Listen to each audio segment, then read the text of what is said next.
ಕರ್ಮ ಮಾಡುವುದೇನೋ ಒಳ್ಳೆಯದೇ, ಆದರೆ ಅದು ಸತ್ಯವಾಗುವುದು ಆಲೋಚನೆಯಿಂದ. ಆದ್ದರಿಂದ ನಿಮ್ಮ ಮೆದುಳಿನಲ್ಲಿ ಉನ್ನತ ಆಲೋಚನೆಗಳನ್ನು ಮತ್ತು ಅತ್ಯುನ್ನತ ಆದರ್ಶಗಳನ್ನು ತುಂಬಿ ಅವುಗಳನ್ನು ನಿಮ್ಮ ಮುಂದಿರಿಸಿಕೊಳ್ಳಿ. ಆಗ ಅದರಿಂದ ಮಹಾ ಕಾರ್ಯಗಳು ಸಾಧ್ಯವಾಗುತ್ತವೆ. ಸೋಲುಗಳನ್ನು ಎಂದಿಗೂ ಲೆಕ್ಕಿಸಬೇಡಿ. ಈ ಸೋಲುಗಳು ಅತ್ಯಂತ ಸಹಜ. ಅವೇ ಜೀವನದ ಸೊಬಗು. ಅವಿಲ್ಲದಿದ್ದರೆ ಜೀವನ ಏನಾಗುತ್ತಿತ್ತು? ಜೀವನದಲ್ಲಿ ಹೋರಾಟಗಳಿಲ್ಲದಿದ್ದರೆ ಅದಕ್ಕೆ ಬೆಲೆ ಏನೂ ಇಲ್ಲ. ಆಗ ಜೀವನದಲ್ಲಿ ಮಾಧುರ್ಯವಾದರೂ ಎಲ್ಲಿರುತ್ತಿತ್ತು?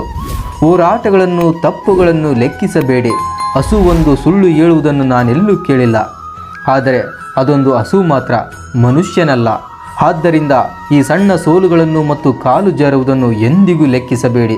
1000 ಸಲ ಸೋತರೂ ಆದರ್ಶವನ್ನು ನಿಮ್ಮ ಮುಂದೆ ಇರಿಸಿಕೊಳ್ಳಿ ಮತ್ತು 1000 ಸಲ ಸೋತರೂ ಮತ್ತೊಮ್ಮೆ ಪ್ರಯತ್ನಿಸಿ. ವಿಶ್ವದಲ್ಲಿರುವ ಶಕ್ತಿಯೆಲ್ಲ ಅದಾಗಲೇ ನಮ್ಮದಾಗಿದೆ. ನಮ್ಮ ಕಣ್ಣುಗಳ ಮುಂದೆ ಕೈಗಳನ್ನು ಅಡ್ಡ ಹಿಡಿದುಕೊಂಡು ಕತ್ತಲೆಂದು ಗೋಳಾಡುವವರು ನಾವೇ. ನಿಮ್ಮ ಸುತ್ತಲೂ ಇರುವ ಕತ್ತಲೆಯು ಇಲ್ಲವೆಂದು ಅರಿಯಿರಿ. ಮುಚ್ಚಿದ ಕೈಗಳನ್ನು ತೆಗೆಯಿರಿ. ಎಂದಿನಿಂದಲೂ ಇರುವ ಬೆಳಕೆ ಇಂದು ಬೆಳಗುತ್ತಿದೆ. ಕತ್ತಲೆಂದಿಗೂ ಇರಲೇ ಇಲ್ಲ, ದೌರ್ಬಲ್ಯವೆಂದಿಗೂ ಇರಲೇ ಇಲ್ಲ. ದುರ್ಬಲರು ನಾವೆಂದು ಅರಿಚಿಕೊಳ್ಳುವ ನಾವು ಮೂರ್ಖರು, ಅಪವಿತ್ರರು ನಾವೆಂದು ಅರಿಚಿಕೊಳ್ಳುವ ನಾವು ಮೂರ್ಖರೇ. ಇತರರಿಗೆ ಒಳಿತನ್ನು ಮಾಡಬೇಕೆಂದು ನಿರಂತರವಾಗಿ ಪ್ರಯತ್ನಿಸುವುದರ ಮೂಲಕ ನಮ್ಮನ್ನು ನಾವು ಮರೆಯಲು ಪ್ರಯತ್ನಿಸುತ್ತಿದ್ದೇವೆ.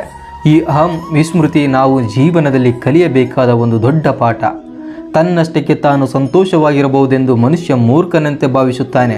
ಆದರೆ ಹಲವಾರು ವರ್ಷಗಳ ಒದ್ದಾಟದಿಂದ ಕೊನೆಗೊಂದು ದಿನ ಕಂಡುಕೊಳ್ಳುತ್ತಾನೆ, ನಿಜವಾದ ಸುಖ ಇರುವುದು ಸ್ವಾರ್ಥವನ್ನು ಕೊಲ್ಲುವುದರಲ್ಲಿ ಎಂದು. ಮೊದಲು ಅನ್ನ, ಅನಂತರ ಧರ್ಮ. ಬಡಬಗ್ಗರು ಹಸಿವಿನಿಂದ ಸಾಯುತ್ತಿರುವಾಗ ನಾವು ಅವರ ತಲೆಯಾಳಕ್ಕೆ ಬಂಡಿಗಟ್ಟಲೆ ಧರ್ಮವನ್ನು ತುರುಕುತ್ತೇವೆ. ಯಾವ ಮತ ಸಿದ್ಧಾಂತಗಳು ಹಸಿವನ್ನು ತೃಪ್ತಿಪಡಿಸಲಾರವು.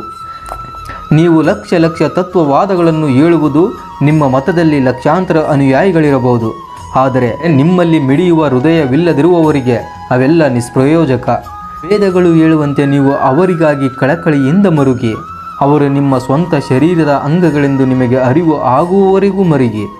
ನೀವು ಮತ್ತು ಅವರು ಬಡವರು, ಬಲ್ಲಿದರು, ಮಹಾತ್ಮರು, ಪಾಪಿಗಳು ಎಲ್ಲರೂ ನೀವು ಬ್ರಹ್ಮವೆಂದು ಕರೆಯುವ ಒಂದೇ ಅನಂತ ಪೂರ್ಣತೆಯ ಅಂಶಗಳೆಂದು ನಿಮಗೆ ಅನುಭವವಾಗುವವರೆಗೂ ಮರುಗಿ.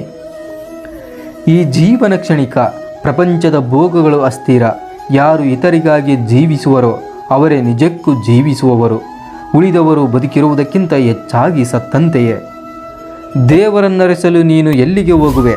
ಎಲ್ಲ ಬಡವರು, ದೀನರು, ದುರ್ಬಲರು ದೇವರಲ್ಲವೇನು? ಅವರನ್ನೇಕೆ ಮೊದಲು ಪೂಜಿಸಬಾರದು?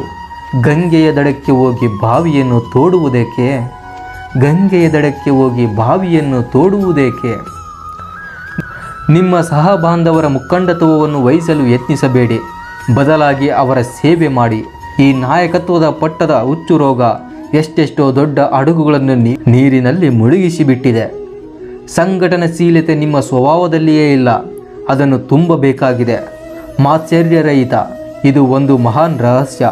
ನಿಮ್ಮ ಸಹಬಾಂಧವರ ಅಭಿಪ್ರಾಯಗಳಿಗೆ ಎಡೆಮಾಡಿಕೊಡಲು ಸದಾ ಸಿದ್ಧರಾಗಿ, ಸದಾ ಸಂಧಾನಕ್ಕೆ ಪ್ರಯತ್ನಿಸಿ. ಇದೇ ಒಳಗುಟ್ಟು. ತಮ್ಮ ಪ್ರಶಂಸೆಯನ್ನು ಕೇಳಿ ದಡ್ಡ ಶಿಖಾಮಣಿಗಳು ಎದ್ದು ನಿಲ್ಲುತ್ತಾರೆ.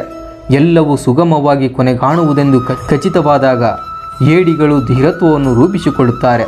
ಆದರೆ ನಿಜವಾದ ಧೀರ ಮೌನವಾಗಿ ಕೆಲಸ ಸಾಧಿಸುತ್ತಾನೆ. ಬೆಳಕನ್ನು ಕಾಣುವ ಮೊದಲೇ ಎಷ್ಟೋ ಜನ ಬುದ್ಧರು ಆಗಿ ಹೋಗುವರು.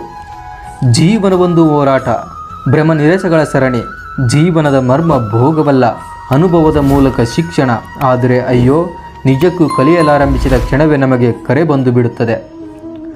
ತನಗೆ ತುಂಬ ಮೆಚ್ಚುಗೆಯಾದ ಕೆಲಸವನ್ನು ಕಡು ಮೂರ್ಖನು ಸಾಧಿಸಬಲ್ಲ. ಆದರೆ ಪ್ರತಿಯೊಂದು ಕೆಲಸವನ್ನು ತನ್ನ ಅಭಿರುಚಿಗೆ ತಕ್ಕಂತೆ ಒಗ್ಗಿಸಿಕೊಳ್ಳಬಲ್ಲವನೇ ಜಾಣ. ಯಾವ ಕೆಲಸವೂ ನಿಷ್ಕೃಷ್ಟವಲ್ಲ. ಸಹಾಯವು ಬಂದೇ ಬರುತ್ತದೆ ಎಂದು ಭಾವಿಸುವವರು ಮಾತ್ರವೇ ಕೆಲಸವನ್ನು ಮಾಡುವವರು. ಅವರು ನೇರವಾಗಿ ಕಾರ್ಯಕ್ಷೇತ್ರದಲ್ಲಿರುತ್ತಾರೆ. ಕಲಿಯಬೇಕಾದ ಮೊದಲ ಪಾಠವಿದು. ಹೊರಗಿನ ಯಾವುದನ್ನೂ ಶಪಿಸದಿರಿ. ಯಾರ ಮೇಲೂ ದೋಷವನ್ನು ಹೊರಿಸದಿರಿ. ಬದಲಿಗೆ ನಿಜವಾದ ಪುರುಷ ಸಿಂಹರಾಗಿ ಮೇಲೆದ್ದು ನಿಲ್ಲಿ. ದೋಷವನ್ನು ನಿಮ್ಮ ಮೇಲೆ ಹೊರಿಸಿಕೊಳ್ಳಿ. ಅದು ಸದಾ ಸತ್ಯವಾಗಿರುವುದೆಂದು ನೀವು ಕಾಣುವಿರಿ.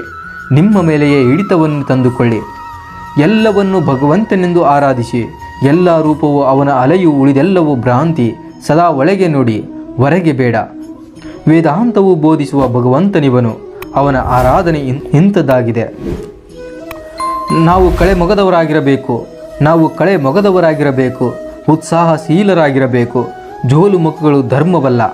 ಧರ್ಮವು ಜಗತ್ತಿನಲ್ಲಿ ಅತ್ಯಂತ ಆನಂದದ ವಸ್ತುವಾಗಿರಬೇಕು, ಏಕೆಂದರೆ ಅದು ಅತ್ಯುತ್ತಮವಾದದ್ದು. ನಮ್ಮ ಇಂದಿನ ಅವಶ್ಯಕತೆ ಏನೆಂದರೆ ನಾವು ಈಗಲೇ ಕಂಡು ಅನುಭವಿಸಬಲ್ಲ ಭಗವಂತನೊಬ್ಬ ಇರುವನೆಂಬುದನ್ನು ತಿಳಿದುಕೊಳ್ಳಬೇಕು.